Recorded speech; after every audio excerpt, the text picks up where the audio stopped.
Thank you. The lip bar. At this point, they need to start sponsoring me. Like for Yeah. anything I do. Oh my god.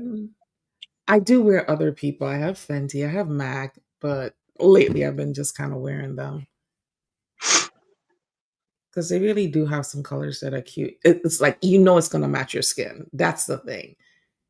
This is definitely made for Black women, and that's cute because we're talking about the beauty industry today. So She's like, yeah. that's And, cute. Here you sometimes you go. go to different brands and you get the lipstick and it looks really good in the tube. And then you put it on and you're like, ooh, this does not do anything for my complexion. And then you got to line your lips to the gods to get it to even look somewhat decent. I don't find that I have that issue with the lip bar stuff, no matter what color I Yeah. choose. Because one of the colors I could not use was pink, because I just don't think pink looks good on my complexion. But the lip bar pink, 100%. Yeah, No, because I 100. think people look good in there. But yeah, I Yeah, agree. and NYX too. NYX is a good company for Black women as well. I think because the shades of it, it's not like light pink or dark pink. It's like light pink, Right, medium pink, this pink, that. It's a huge, right. it's a bigger range of it. Yeah, yeah. Yeah. So, all right. So, what are we talking about today? Well, I know what we're talking about today, and you're going to have to lead most of this conversation because that's your area of expertise, right? So, you want to start? Yeah, hey guys, what's Go going on? ahead. Happy, happy, happy. What is today? Wednesday. Let's start off with that. What's today? Wednesday? Wednesday. Today is Wednesday. Wednesday, you are tuning in to Biz Chat Daily with your host, Tracy V. Allen and London Nicole. I hope you're having a fabulous Wednesday. And as Tracy started out, she was like, today's topic is the beauty industry. But I'm going to throw it back to Tracy. What in particular are we talking about the beauty industry? Is it the business of it, AI, or everything involved? Everything involved. The business of it, AI, where do you see it going? How can Black women start dominating this space without getting torn down? Because that's what I'm seeing happening on TikTok currently. So I just want to talk about all the aspects of business and how Black women can get into it and really dominate it, since we are the ones keeping it alive. Preach, preach, preach. But the last preach. It's the Yeah, last part. We are most of us, right? Most Black women are the ones keeping the beauty industry truly alive, because the beauty industry doesn't just involve makeup, it involves fragrances, it involves hair products, all of the things. So, yeah, let's talk about it. so you know where I'm gonna stand, and I'm gonna already just jump into the controversy because I just can't keep sandwiching stuff. Like I get the Mhm, sandwiching method, but I just can't keep sandwiching stuff, especially not when it comes into this industry. mhm. First and foremost, if we're talking about where the beauty industry is going to go, I believe if we're going to talk about America, I think if we're not smart in America, we're not going to own the beauty industry. Well, let's be clear, we don't own the beauty industry now. But I think Okay. the way we keep going, we're Uh-huh. not going to own it. Like you said, we're Oh, consumers of it. We're the highest right. consumers of it, but we don't own it. And I do believe that is because I think Africa is coming on the market and they are not playing when it comes to the layout, the service, the skill set of it, the demonstration of it, the artistry of it, the creativity of it, the manufacturing of it, the distribution of it, the advertising of it. They're Yeah. not playing. And I went down the street. And the reason I'm saying Mhm, it, because right now, if I had to ask you, okay, Tracy, what are mhm. your top 3 or 5 beauty brands? 3 to 5. Give me go. Um, the lip bar. Lip Bar, Black American. Right. Fenty, I'll MAC, say, okay, in the middle, corporate. um, and Danesca Myrex. Black American. No, she's Right. not. So she, and see, She's African. and the reason why, and I was gonna say she's Yeah, Black she's American because I African. remember she, she went to I think it was Makeup Pro, and people were asking her, does she identify as American or African, and she was saying both. And I was gonna kind of just throw it out there and be like, it's a little bit of both. But if Mhm. you kept going and you went down the line that other people went, Juvia's Place, if you Mhm. talked about even fragrance, Jackie Aina, if you talk about body care, it's another girl who has a big body care line, and she's African. I just feel like most beauty companies, if they're marketed to Black people, they're not owned by American Black people. Mhm. Even if you talk about it right now, a beauty supply store, when's the last time you went to a beauty supply store and it was owned by us? Well, only lately have we started owning beauty supply stores. The beauty supply industry is owned by Asians. So if you're talking about beauty, I the mean, there's actual a lot of Black supplies of women it, who work there, but they don't own it. right. So I'm still saying, again, I think where the forecast of the beauty market, I'm gonna just pull it over to beauty fashion. I Mhm. think it's going to really turn into us doing more outsourcing, or we're going to be behind the curve. Because before, when you go on TikTok and you looked up how to do certain trends, you saw a lot of American beauty influencers teaching you about contouring, teaching you what highlighting is, arching your brows. And then Mhm. you're kind of seeing that pushback with UK beauty. But UK beauty is getting a lot of their trends from African women beauty. And if you do Right. see American beauty, right, it went from a sculpted face, being contour, wearing a lot of colors, as that's too urban, that's too Mhm. much, to being very clean, very beauty focused. But you Mhm. still have a whole audience of women who still like glam and who like makeup who aren't being spoken to. So hence again, I just feel like that African market, they're very big into glam, beauty, looking really, really good, the preciseness of it, if you want full transformation. So they have that market locked down. Even if we go into fashion, the Mhm. dresses, the couture, the structure of the dresses, Yeah. handbags, They got that on Teflor, lock for real. Yes. Teflor. I mean, even down to, I'm gonna throw it back, the Olympics. Did you not see how they were dressed in their Teflor did their Mhm. outfits? Like, they looked amazing. And no shade, if you looked at American, you thought we were gonna come really hard, Mhm. and it looked very, Corporate. Yeah. which was by Ralph Lauren. So it was like, Ralph Lauren is very red, white, and blue, so it's not too much you can take from it anyway. So with the beauty Mhm. market, I think, to say something positive, I think there's a whole bunch of opportunity to own beauty supply stores, to launch a beauty brand, to launch a fashion brand. I just think you have to be very, very clear about who your consumer is and what Mhm. they're looking for. Okay, Because so I think everybody is looking for something different within the market. Like me and you both can wear a mhm. new lip. You shot with Mhm. Lip Bar. I love Lip Bar. I love the concept, but I never have purchased anything from them. Mhm. You see what I'm saying? Like, Mhm. to, we both, I love them, know who they are. I know products. I love the setup, love the packaging. It just Mhm. doesn't speak to me. Besides her being a Black woman in business, I can support her. I understand it. But as a Mhm. consumer of it, I'm Mhm. not like, okay, because all of her marketing is very clean, very simple. It's not too much makeup. Doesn't speak to Mhm. me. Denise And I think Myrick's that's what probably spoke glitter. to me, is that I'm not a makeup person. I just love a good lip.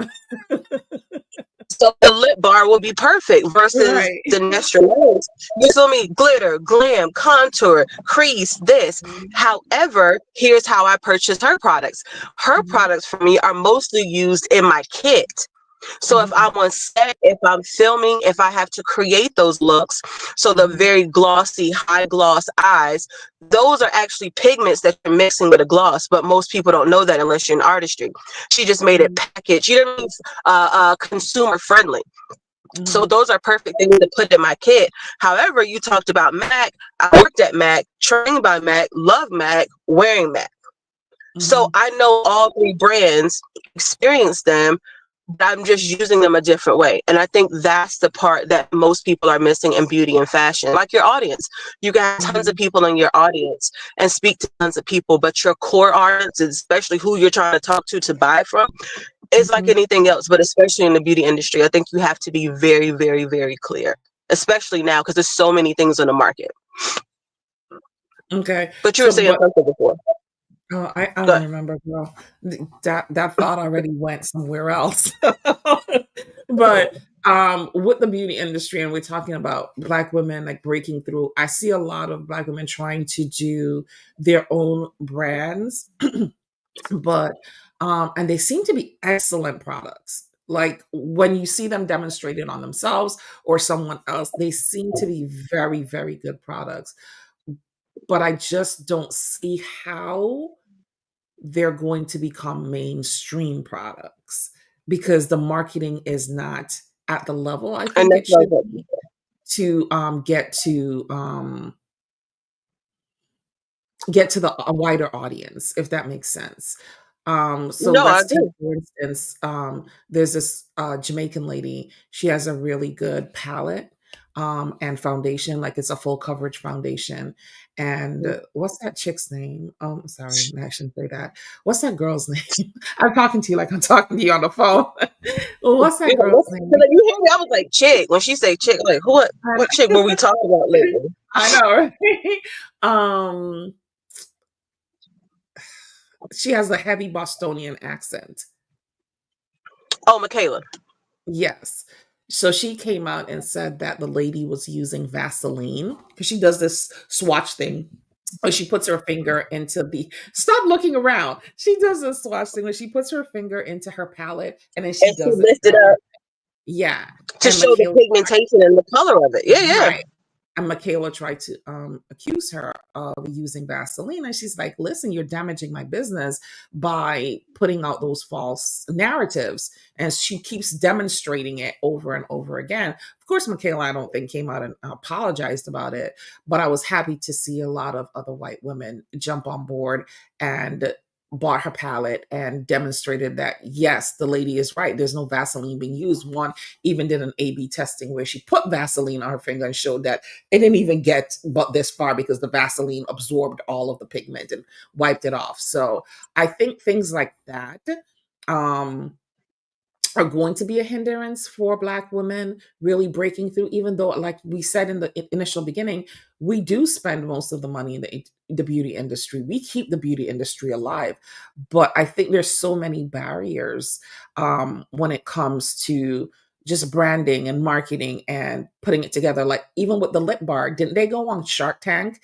And the guy told them that they didn't get any investment, as far as I remember. It was like a roach. And It was a roach comment he made. Something about like right. colorful roaches or something like that. Exactly, Yes. exactly. And then now she's in Target and now on TikTok shop. So I think that even though Black women have a really good product, especially American Black women or Caribbean Black women, because like I said, really and truly who I'm seeing in the market, like you said, are the Africans, African women, It's which is, African there's and nothing wrong Caribbean with women. that.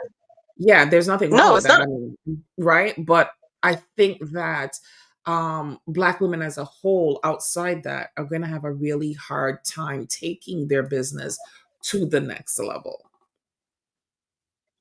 Right. And I think for American Black women, and I'm going to speak on that because I am an American Black woman and I Mhm, understand how frustrating that is. mhm, Um, I really one think it is community.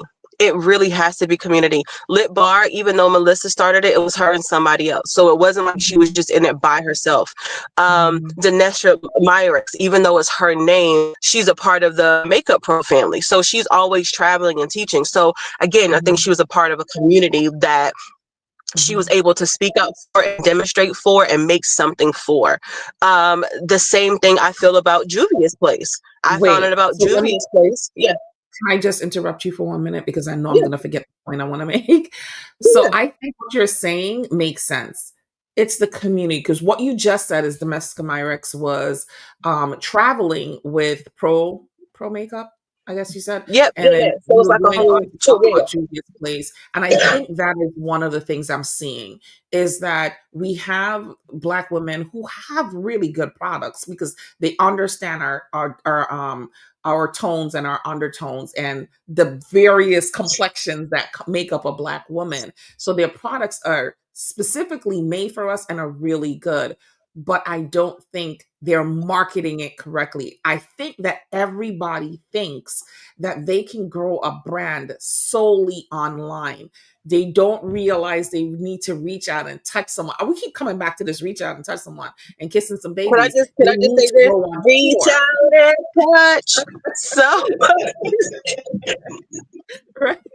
Michael Jackson knew it, man. He No, was trying to heal us right there. yes. I Oh think Lord. a lot of them need to go on tour and have like makeup classes and whatever else encompasses that. But they need to actually go to various cities, various towns, counties, whatever, so people can actually see, touch, and feel their products and like pop up shops, right? And interact with them. And I think that is the better way than sitting online and doing your makeup, right? Because people cannot Yeah. discern And what is real from what is fake at this point in time with AI happening. So you have to go yeah, back. I think it goes back to what we talked about from the very first day. Grassroots marketing is going to become a thing again because half the time I'm just like, is that real? And I'm really into AI, guys. I have a whole entire section of my business called AI Architect where we build out AI tools for people. And sometimes I'm just like, wait a minute, is that AI or is that real? Is my listen. eyes tricking me? Or is it real? No, and I'm gonna lead Yeah. back to I think you said Melissa with the lip bar. So remember when they went on Shark Tank and that whole roach comment was happening? Let's Mm-hmm. be clear about controversy. Everything should work for you and your business, even Yep. controversy. So after she did that, what did she do from that? She used her being on Shark Tank, and that sound clipped was everywhere. And Mm-hmm. so when she went out and she did events and she was at places at the Barners Brothers and doing pop-up shops, how do you think people knew her? For being on Shark Tank and saying that this black-owned brand that was made for women who didn't have this will never be done because they're going to look like colorful roaches. She took Mm-hmm. that and she used it as momentum. And Mm-hmm. after that, her packaging did look different. Her Mm-hmm. imaging did look different. Her website looked different. And she really went about making and showing the beauty of all of these colors, as clean Mm-hmm. as her face was. So I think it also goes back down to, and you said it, it's the visuals. After that girl did the stuff with Michaela and on her arm, she came back and she cleared it up again. Mm-hmm. However, it was no other visuals. I have never seen the palette on different other colors. I have never seen the palette used in other ways. She Mm-hmm. hasn't dropped any visuals of holiday looks with the palette, autumn looks, fall looks, and that's what it's coming down to. Mm-hmm. How Mm-hmm. many, like, are you putting out enough visuals? And Mm-hmm. for whatever reason, we have lived in a time where we think our Instagram and our Facebook is enough, and it's not enough. Right. You still Right. have to do marketing campaigns. You still have to do advertising campaigns. You still Yeah. have to campaign. And Mm-hmm. I think that's completely, and again, I'm American, so y'all can come for me. That's Mm-hmm. where I think where American beauty brands, we completely fall off. We want to live off the reputation and the hype of it, but Mm-hmm. actually what it is. Because you get down to your brand image isn't progressive this way. Your brand image, you're going back to what people thought about you, back to what made you that's good, to figure out what's your perception of that audience, to sit there and making sure that all your marketing outwards is still speaking to the core of what got you to where you're at. And so Mm-hmm. for most, I feel like black beauty brands, you don't know why somebody likes you besides you being a black beauty brand. And that Mm-hmm. can't be your only core existence. Mm-hmm. What do you think about the beauty store image? Like, why do you think that more Black women don't own beauty supply stores? Like, I mean, you can Because find a an beauty Asian-owned beauty supply store on almost every corner in major cities, but you are hard pressed. Like where you are currently, I think there are 4 Black-owned beauty supply stores in your state. I don't yeah. know of any of them in Florida. I live in Florida. I don't know of any in Florida. If they are, please let me know, but I don't know of any. But yeah. Let's be clear, we're going back to community. They're in community with each other. Whenever they open us a beauty supply, it's all of them in there working until it Mhm, gets up. or if they started in a nail or whatever they started, they're all working together to get this one thing up. Look at a Mhm. beauty supply store. That is a lot of work. Mhm. Yes, it's a lot of money to be made, but Mhm. let's be clear, like anything else, it's a lot of work. And I think a lot of times, I'm gonna be honest, I think that's for anybody who wants to own something like a beauty supply store. I Mhm. just think the work of it, the layout of it, Mhm. I think it can be a lot. And I think most of the time, I'm not even gonna lie to you, Trey, that is a very, I think it's such a layered thing with a beauty supply store. Because I have Well, one of never the things seen that I've one. uh, Go ahead. one of the I'm just things saying, I've I've never heard. seen a part-time beauty supply store that really worked. Most beauty No, supply stores I've seen, it needs to be you a have to full-time be venture. open. Mhm. I mean, you have to have McDonald hours and stick Oh, to McDonald hours for okay. them to work.